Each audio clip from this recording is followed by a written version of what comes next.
And Brandon, we're going to move on to our next team, and this is a team in the Indiana Hoosiers that they made a little bit of a change, and it was an interesting change because they went to a bowl game, and usually when a team goes to a bowl game, they usually don't fire their head coach because they see it as a winning season because they went to said bowl game. However, Indiana made the coaching change. Kevin Wilson out.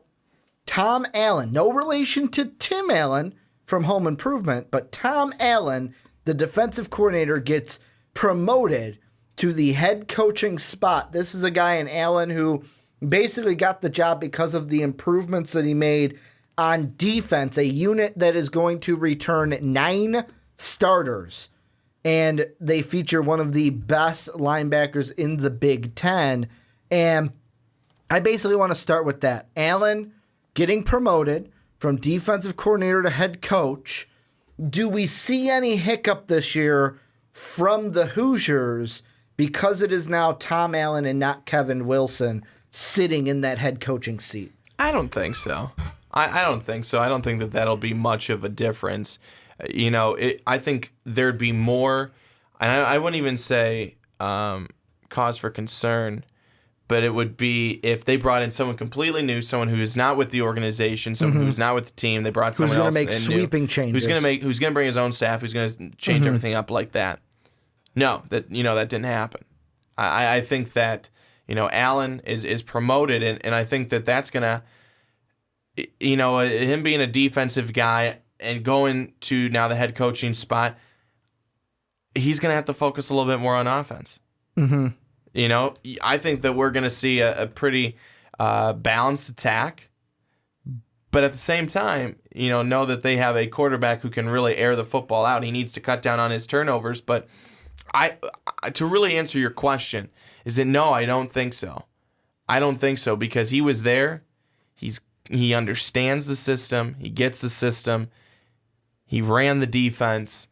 Defense will still continue to be fine, I think. They finally were able to stop someone last year, which was outstanding for them. Indiana, I have felt for a little while now, is on the cusp of being able to be a good team. Mm-hmm. I feel like they're close. They're really close.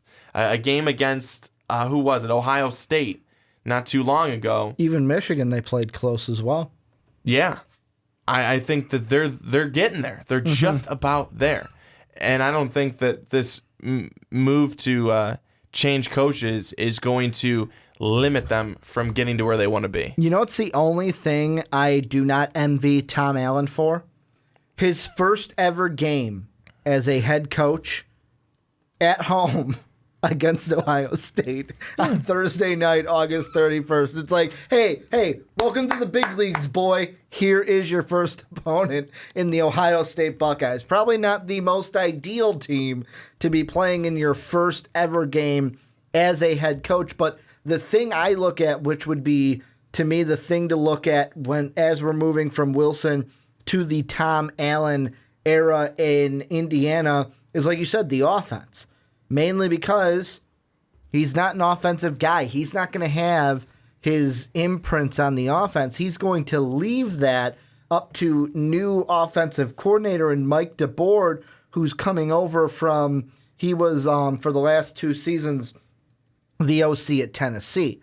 And that, to me, is going to be the big one. You have a new scheme coming in. Yeah, you've got most of the same guys returning personnel-wise, but a new scheme in a offensive coordinator who's not just a veteran coordinator, but last year at Tennessee, 36.4 points, 143.7 yards per game at Tennessee last season, and those were better than Indiana's, who was about 11 points fewer per game and about 20 yards less per game than Tennessee had. Now, the big question, and the big thing you may notice is, hey, Ricky, who's Indiana's quarterback? And I go, oh, that's Richard Legout. Well, who was Tennessee's quarterback? Joshua Dobbs. I can see where that would be a little bit of a, that's a big difference. So I wouldn't. Let me jump in and ask you. You say that's a big difference, leaning more towards which side? I would lean towards more to where what I was going to say is if I'm an Indiana fan, I don't look at those 36.4 and 443 and go, we're going to do that immediately. Dobbs was a veteran quarterback. He knew what he was doing and knew how to work with Mike DeBorg. It's going to take DeBorg a little bit of work to work with Legal to, with me, the biggest thing he's got to do day one is come in and say, well, boy, we're not going to make mistakes anymore. We're not throwing interceptions. We're going to take care of the football, because if he can have his quarterback limit mistakes, a guy who had 17 picks last season, that will be the first thing to help Indiana get on a better footing, a even better footing than they were last year. So I just want to go back to your point where you were talking Joshua Dobbs and then Lagow. And I think that Lagow, if he is able to cut down on the interceptions, I mean, they averaged about 274 passing yards per game last year, which is not bad. And I think that if they are able to cut down on those picks, turn some of those picks into touchdowns, he could be one of the best passers in the Big Ten, just because of the way that he's able to bomb the football down the field, because of the way that he's able to find receivers who he's going to have a pretty good receiving core. He's going to have a strong offensive line. And I just think that we are going to be able to see a guy who is going to turn this offense into a pretty good offense here at Indiana. Well, and the thing I look at is, yes, I'm looking at stats now between Legal and Dobbs, because that's the big comparison.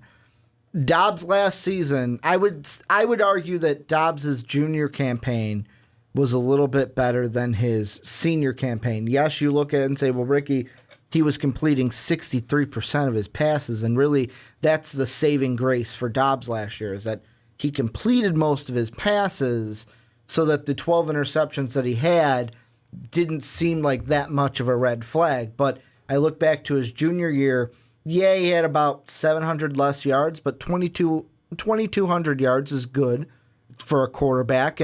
But I look at 15-5, and I look at 5 interceptions, and I'm like, yes, that is what we want. And to me, I'm not saying that Legal, you know what, get him out, he's not Joshua Dobbs. I'm looking at it where I see 17 picks only compared to 19 touchdowns, and that's the thing that needs to come down. If that can come down and the completion percentage can creep up about 2 more percent, get a little bit closer to that 60% mark. I know when you're throwing deeper down the field, that percent kind of suffers because they're not high percentage passes. But if he can creep that percentage up, limit those interceptions, which you're thinking, well, if he can limit the interceptions, maybe some of those are going to receivers. Maybe that'll up the completion percentage just in itself. That is going to be the big thing, and the big thing that DeBorg will need to work with Legal to make sure this offense is better, because the defense, like I said, 9 returning starters at the beginning of this segment, and they are a team or a side of the ball that is looking to just improve on the already improvement that they made with Tom Allen last year. Well, now I'm looking over at the schedule this upcoming year for Indiana. No favors to start. Well, it's just in game 1. Yeah, that's what I'm saying. But then you've got game 2, 3, 4, September 9th through the 23rd. They should win those 3 games. So you should have 3 wins there early on in the season. You could start off 3-1. And then at the end of the season, you play on the road at Illinois, home versus Rutgers, on the road at Purdue. I think you can win those 3 games. And you can have your 6 wins right there. And that would match what you won last year, 6 games. And then you have a game against Wisconsin. You have a game against Maryland. And, you know, you can be competitive in both of those games. And then you've got your big 3 of Penn State, Michigan, and Michigan State right there in the middle of your season, September 30th to October 21st. And I am honestly not going to count Indiana out of being competitive in all of those games and possibly being able to win one of them. just because, like I said, I feel like they're getting to the point where they're almost there. They're almost there to being a good team. And at the same time, too, I get, and I said the big three. Ohio State's part of that. That's the big four. It's the three of the big four. So I kind of retract that. I was saying big three because I only see Penn State, Ohio State, and Michigan as the big three. But Michigan State is going to be there. I just picture them being there again this year. You could beat one of those teams. You could. You absolutely could on any do not argue with me, because any given day you could. Any given day you could. Michigan was down to Colorado 28-0. Early. I get it. It was early, but they were asleep. They were asleep at the wheel. If you are a team that could come in, play defense, and Indiana has defense, you could come in and you could take care of one of these teams. You could. I'll agree with you in the sense that I'll give them a puncher's chance, only because, like you said, and you said this earlier, they were in it a season or two ago against Michigan. They've been in it against Ohio State before. I just feel with this schedule, I actually like it if I'm Indiana because, I mean, game one, I expect them to lose. Only because Tom Allen's first game as a head coach, and really, I feel like the thing that is going to bog down Indiana heading into game one is there's a lot of things that go into a week of prep as a head coach that you wouldn't have to deal with as a defensive coordinator. There's a rhythm that you kind of get in as a head coach where it's like we usually have the press conference on this day, then on this day we do this, and all the little things. I think that it's going to take him a week or two to get into that rhythm. Now, the good thing is your next three games are all winnable. I just see that Ohio State one is, wow, if I didn't have Ohio State this week, it would have made things a lot easier. Like, it sucks having that week one. Now, I will say I agree with you that they puncher's chance against the next three, but I do see them in my prediction going 0-4 in the conference I'll say 0-3 in the conference to start. The game that I could see them winning is Michigan State. And the thing I really like about this schedule is what you said. They've got the three winnable non-conference games, just like we say there's a puncher's chance there. There's a puncher's chance that they could lose. But I also like that they kind of have it in a conference-wise in a three-section pair to me. The first three games, Ohio State, Penn State, Michigan, I see them losing those three games, but it's okay. That's fine to lose those. The next three, yeah, they're challenging games, winnable games though. Michigan State, Maryland, and Wisconsin. The next three, Illinois, Rutgers, Purdue, very winnable games for this. So how I see it going is win the last three, win your non-conference games, boom, there's your six. Then that second chunk I said, Michigan State, Maryland, Wisconsin, you win one of those games. That's kind of like that kind of return they talk about when it's like, yeah, you know what? I got my money back. So anything from this point is just adding to the pot. That's what that middle three will be if they win the non-conference in the last three games. So here's the point that I wanted to make about that first game with Ohio State. It's the fact that if they lose that game, they can't get blown out, because that is going to set a tone, a negative tone for the rest of the season. And I'm not saying that if they get blown out there, they're obviously going to just have a terrible season, but it does not start the season off on a good note. If you can come out and you're able to fight and you're able to scrap and you end up losing 31-23, I'd be freaking stoked. You know, but you can't come out and just drop an egg. 31-0. I don't think that a blowout would hurt them too much. And the reason why is this. If I look at last year, they played them October 8th. They got blown out 38-17. Now that was a 3-1 Indiana team coming into that game in Columbus. How I would look, it really depends on how the game goes, but let's say it's a game where that Indiana offense turns over the ball. I think that could, like, that game, even in a blowout, could be a very teachable moment that Allen and DeBoer can use For the offense, if it's the offense, that's the big thing. It could be the defense that screwed it up. We got to play the game to see how it goes. But let's say, for the sake of argument, it is we turn the ball over too much. DeBoer can go to Lagow and go, see, we're going to take this as a learning experience. This is why we got to limit the mistakes. Because if we don't limit the mistakes, things like this can happen against anybody. His learning experience was last year, and now he's had this offseason. He's going through this offseason. If he comes out and he throws 3 picks game 1, I'm thinking, crap. You know, we're gonna do it again this year. Mm-hmm. He's gonna throw 17 or more picks again this year. That's not a great way to start things off for your fan base. That's not a great way to start things off in front of your athletic director. Mm-hmm. If you're the head coach or the offensive coordinator or whoever.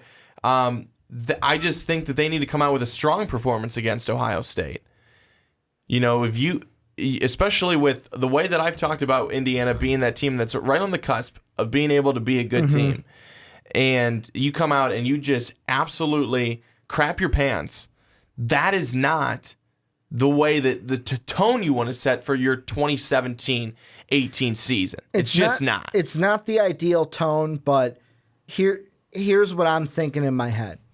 You can't come into this season. Yes, you can say, and I do agree with you, this is a team that A, is going to be improved, but B, is one of those teams where you look at where it's like behind the big 3, it's Michigan State and Indiana, I expect, to fight for that 4th spot. However, let's not kid ourselves. This is not going to be an Indiana team that coming into Ohio State, coming into Penn State, coming into Michigan, I'm going to be saying, yeah, give it to the Hoosiers in this one.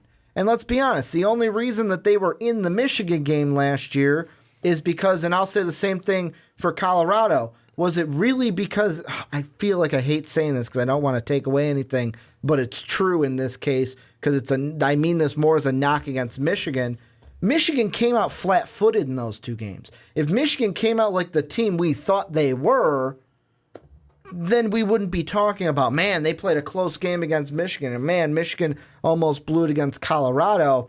But the point is, we still expect boom, boom, boom to be said. It's the rest of the games that I feel like they can make their mark. So I would look at, I'm not going to tell my team this, of course you wouldn't, you'd be stupid to say so, but in the back of my head, if I'm the AD, if I'm Tom Allen, I'm looking at Ohio State, Penn State, and Michigan, and I'm determining in my own head, yeah, if we lose those games this season, who cares?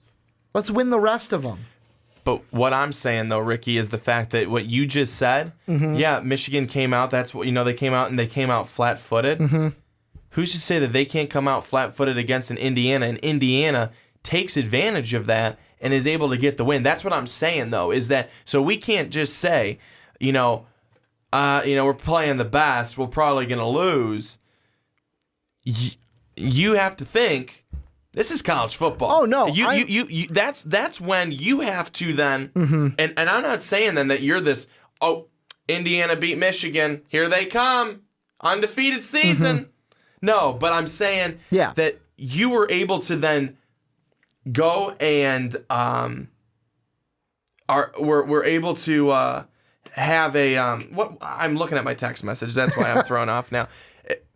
That you were able to go and get them. It shows that you know you what could get the upset. You didn't play at their level. They came out flat-footed. You stayed there. You played at your level. You played at your level. You played at your level of football. You went through. You kept going. You kept grinding. They started to come back towards the end, but it was too late because you had already put more points up. You had already gotten them earlier and taken advantage of it. It's all about being able to take advantage of the different moments in games. Yeah. When you know what, that team's down. They're struggling right now. We have got to be able to take advantage. I mean, look.